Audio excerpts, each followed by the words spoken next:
Hey everyone, welcome to the Seeds of Success podcast, hosted by Dottie San Martin and myself, Orly Rivera. This show is your weekly dose of knowledge, insights, and actionable tips to transform centers into striking successes. Whether you're a seasoned industry professional or just stepping onto the lanes, we've got you covered. And today I'm very excited. We're going to be talking a little bit about bowling league software, and we have a very special guest. But Dottie, you know this guest a lot more than I do, and probably I am for sure a lot longer than me. So I'm going to let you introduce today's guest. Now, let's not start going on how many years. We're not going to go down that road. But yes, Orly, thank you very much. Today we have the pleasure of having Lance. And Lance, I always mess your last name up. Can you please pronounce your last name for me? Absolutely. It's Rasmussen. Rasmussen. Okay. So we have Lance, and I will just refer to you as Lance so I don't screw it up any longer.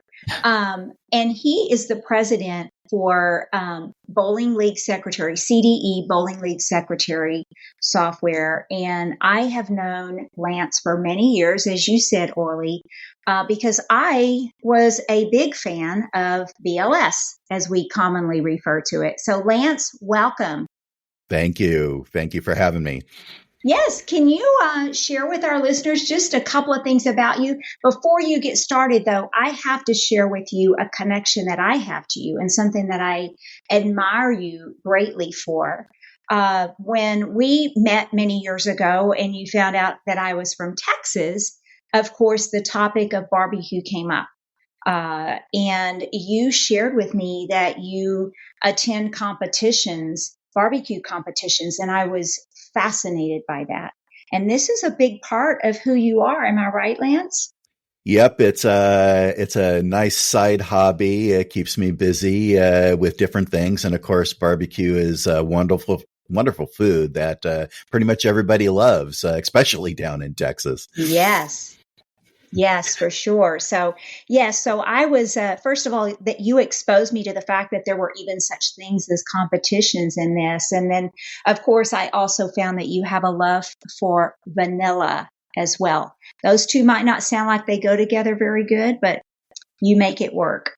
Yes, I try. I love making vanilla. It's a hurry up and wait kind of thing. So prep everything and then just let it sit, and about a year or two later, bottle and repeat and rinse over the years. So, but I love baking with it, and give that out as gifts to family and friends as well too. That's absolutely amazing. Well, Lance, we first of all appreciate you for agreeing to be a guest on Seeds of Success. And today we kind of want to start out, we have a lot of different listeners that follow our podcast, and we've discovered that there in this industry, in the bowling industry, entertainment industry, there are a lot of people that are getting into this industry that are like sponges. They're looking for as much knowledge and as much information as they can possibly get to help themselves be successful in their new journey of owning a new bowling center.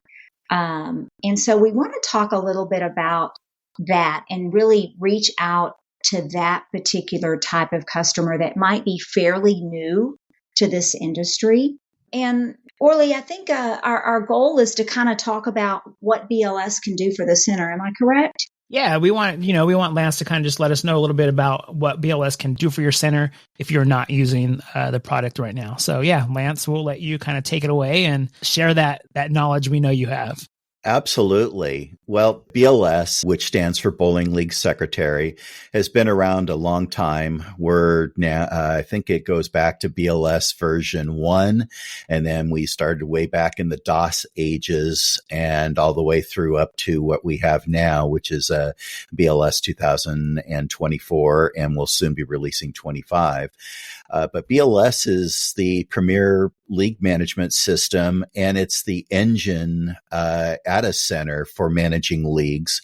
The scoring systems have used a long time, as well as individual league secretaries at home. And BLS, some of the things it does is help produce reports. Some of the reports, which have been great, especially this time of year, is call lists. Who'd got to bring in bowlers, see who's coming back, as well as going through inquiries going, hey, I'm interested in leagues. So you get on that call list to help bring in these bowlers. BLS also can email them. So any of your bowlers that have been in the league from the previous season, you can again email to give them reminders. Hey, the meeting is starting here on August 31st, that kind of thing. So it's a great part of BLS to help the center. I just want to mention something for our listeners that are out there and thinking, oh gosh, that just sounds great, which I agree. I mean, I've been a fan and a user of BLS for many years, and we're not going to date myself, but I go all the way back to the ones that you were previously talking about. But the one thing I want to mention here is that you got to put the information in. So make sure that from the beginning, when you're setting things up, that you are making sure that you are accurate with the information that you're putting in, so that at the end, that you have that ability to pull those very accurate and very useful reports and can email out of it and so on and so forth. Absolutely critical in there, because sometimes if it's not accurate, things can happen towards the end of the season or anything. But the more that you're accurate right up front, and this is with any kind of software, but in particular for league software, get it right the first time, and that'll just really make things easier. One of the other things that's neat with BLS is it does help automate several things at the bowling center. One of the critical things is once you've set up your team rosters, you're able to export those rosters to the scoring system so that when the league comes in to bowl, the front desk person can floor those leagues so that the bowlers can go look and say, okay, I'm on lane 13 tonight, and here's my name along with my teammates, as well as you can see the handicaps for bowlers and teams if it's a handicap league. So that makes it really beneficial and easy on that end of the spectrum for league play. And Lance, Orly and I talked a little bit about this on one of our other episodes. That is a unique selling point of your center, when you can offer leagues that are coming in or shopping around. Hey, when you walk in, your name is going to be up on the monitors when you get here. That's huge. You need to shout it out. You can do that. Absolutely. It's just so beneficial, because a lot of bowlers, they want to spend all of their time enjoying the sport, enjoying their teammates, and just having a great time. The less the mechanics that they need to deal with, the better. Totally agree. It's great. And then on the turnaround, which is great for the center manager or league processor, is that after the league has completed bowling, BLS can import the scores that were bowled that's reported by the scoring system. So for the league processor, it minimizes any manual data entry so that, they, after import, they can go verify that the scores are there.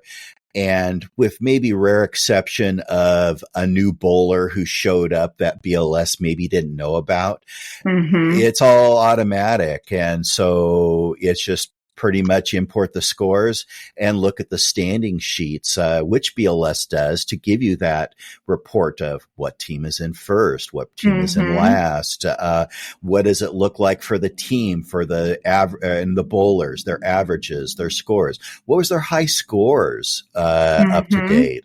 So this all works very well and easy for the center.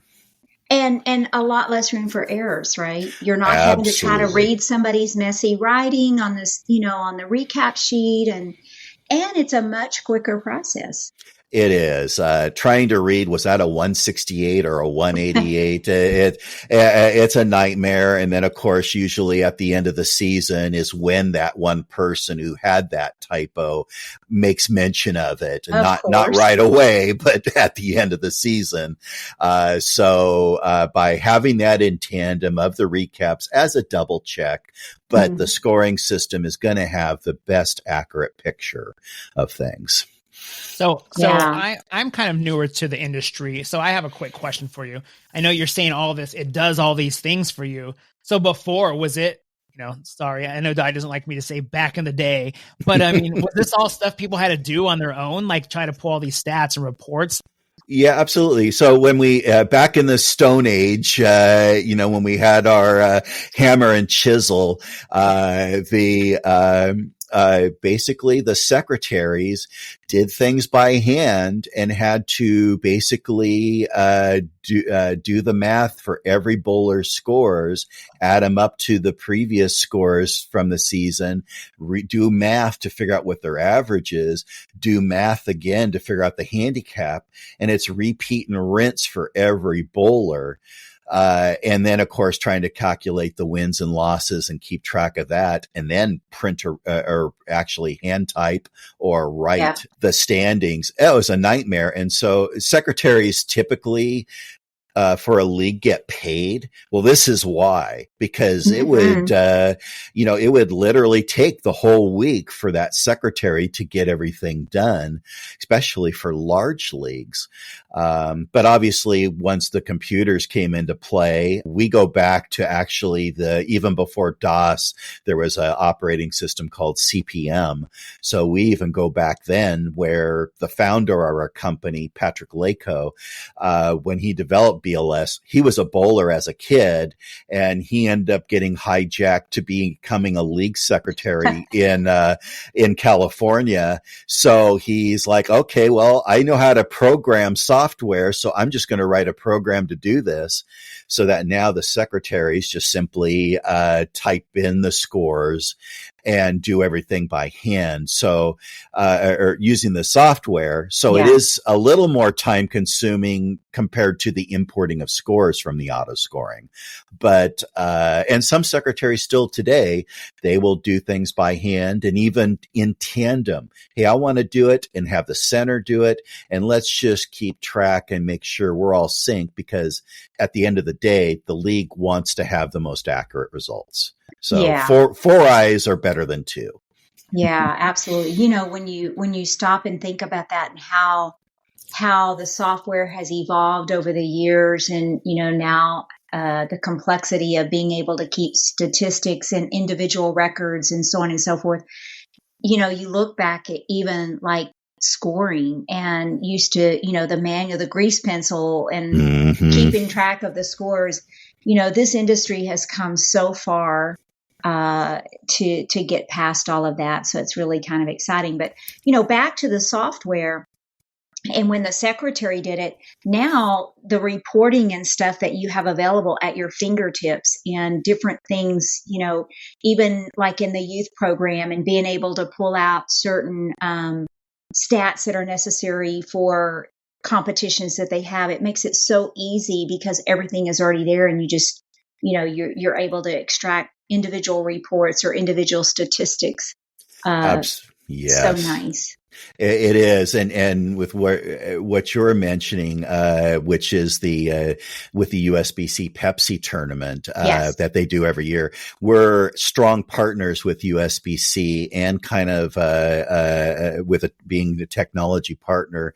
And we also, do support with them for the Pepsi, annual tournament and, their youth, major tournaments that just, wrapped up.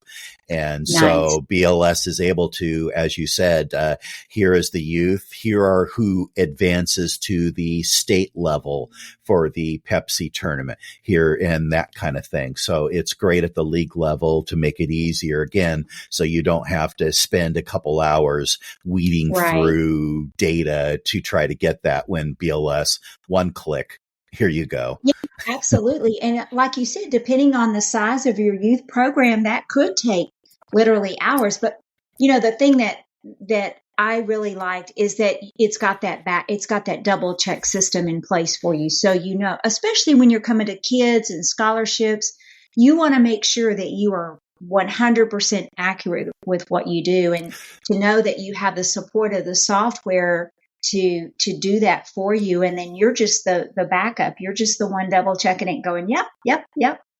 Absolutely. It's key. You want to be as fair and promote the kids, make them happy. And of course, obviously, the parents come along with that. Of course. So we want to keep everybody happy and make sure that the right kids advance in this case, as well as too, beyond the kids, is BLS does manage tracking the USBC National Awards for youth and adults at both the national level, but also the local level. The USBC at the national level, they've kind of pushed more of the awards to the local level. And so every local has taken either what USBC used to do, or they have their own awards, like picking up the cathedral. That was never a national award per se, but several locals always honored that. Well, now BLS, you can kind of give it the background of the awards at your local association level, and then BLS can pick up the vast majority of those awards. And then that's a huge time saver. Absolutely. It's because you have a form you have to fill out that gets turned into the local association. You have to get with the bowler. Okay, do you want a ring or do you want a plaque? That kind of thing for the 300 award or 900. So this all saves time, which is valuable. Our goal, we want the league processors and league secretaries at a center to spend most of your time with your customers, not doing these kinds of tasks that are necessary evils, basically, as some people say, but we don't want you to spend, 40 hours a day behind BLS, unless you're an incredibly busy center with, tons of leagues all week, then great. That's your full-time job. But, if you've got other duties, which in this day and age, pretty much everybody's wearing a ton of hats at a bowling center. We want you to focus on that, and then just be able to use BLS to keep your life much easier and less time consuming. Yeah.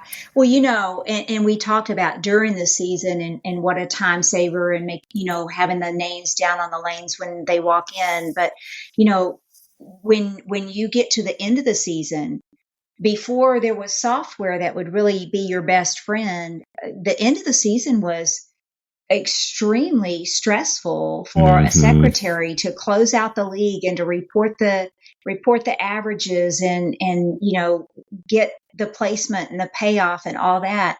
And the software, definitely, you realize what a good friend it is when you start ending the league.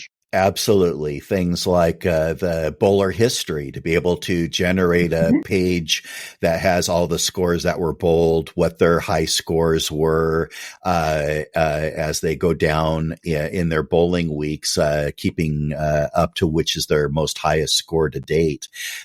These reports are great, as you mentioned, turning in the final averages to your local association. BLS handles that to where, again, it makes that end of the season duties much more simpler. Yes. Orly, I know you kind of had a question, since you really have not experienced the starting of leagues. You had kind of a question for Lance, for those first timers. Yeah. So I'm just kind of curious, centers that are looking to host leagues for the first time, what kind of things should they know? Great question. We do get occasionally calls. Hey, I just bought a bowling center. I've never owned one before. I'm even new to bowling. What do I got to do? What do I need to know about? And probably the most critical thing in a league is to deal with rules. What are the rules that the bowlers need to follow? How do you score the league, points? So what do you get a night for points for winning or losing? If it's an established league, it's great because they've already been bowling and they typically will have a paper copy of these rules or bylaws as they're sometimes known. So for them, it's easy to say, here you go. Here's our bylaws. And then the league processor in BLS can set up BLS essentially following those. Biggest critical thing too is if they do give you this piece of paper is to make sure that is this complete, or were there rules, was this piece of paper or bylaws, were these 20 years ago and there's all these rules that have happened since then that aren't there.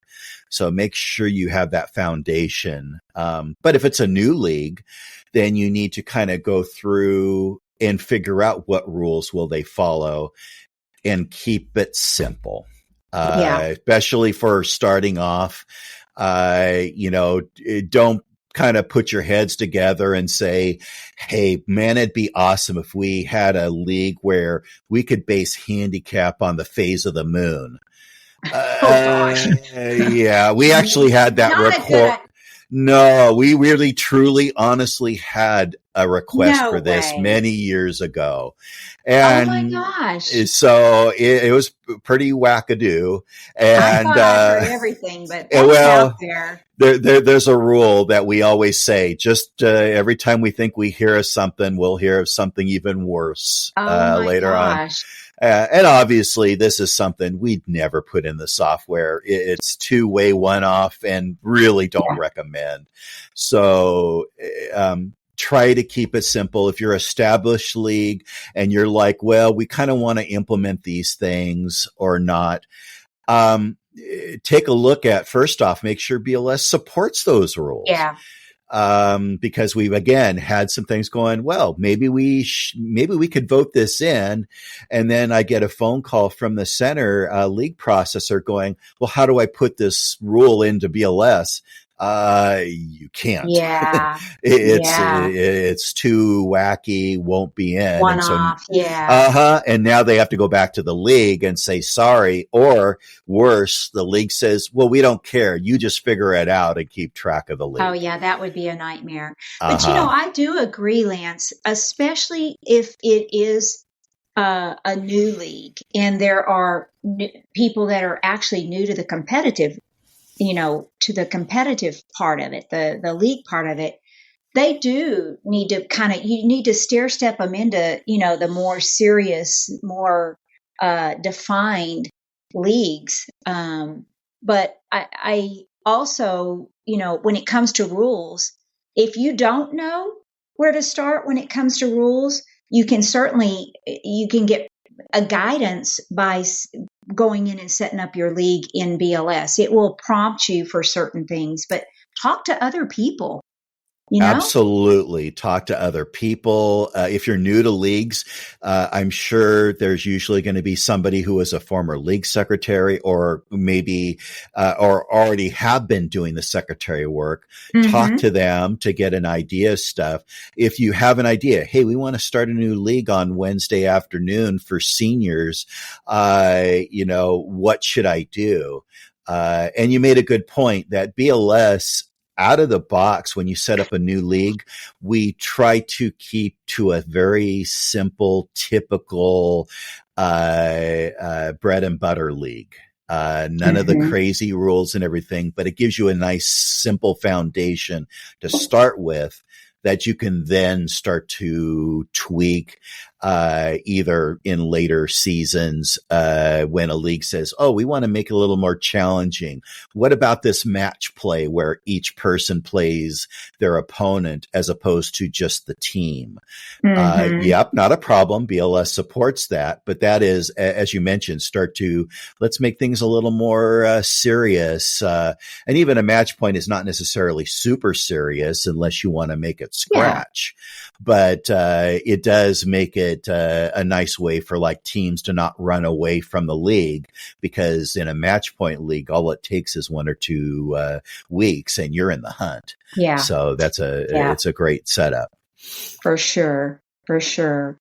Well, and again, with first time leagues, there's other things, and just being clear to the bowlers and what they need to expect when it comes to not being there for league night, and how do you handle makeups and pre-bowls and all that kind of stuff as well.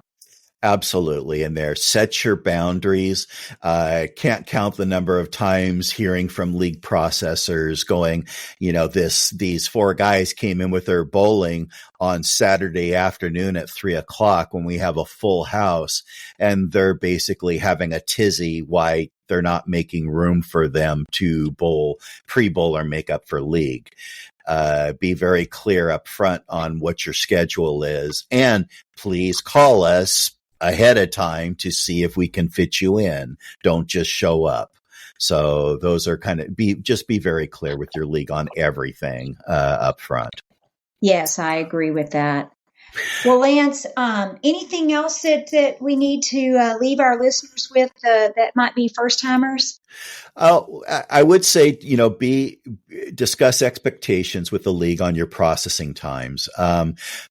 Sometimes the league processors don't come in till the next day. So if you've got, if they come in and normally work from 8 to 4, for example, when a league gets done on Tuesday night, they're not going to be done by the time their street shoes are on. So, just be clear about that. Sometimes there's busy weeks to where it's going to take me a couple days to get there, or the Friday night league might not get processed until Monday. Just be clear, especially too, if they're uploading the league to leaguesecretary.com or their own website. Some of these folks are going to be camping out on their browser waiting for this information.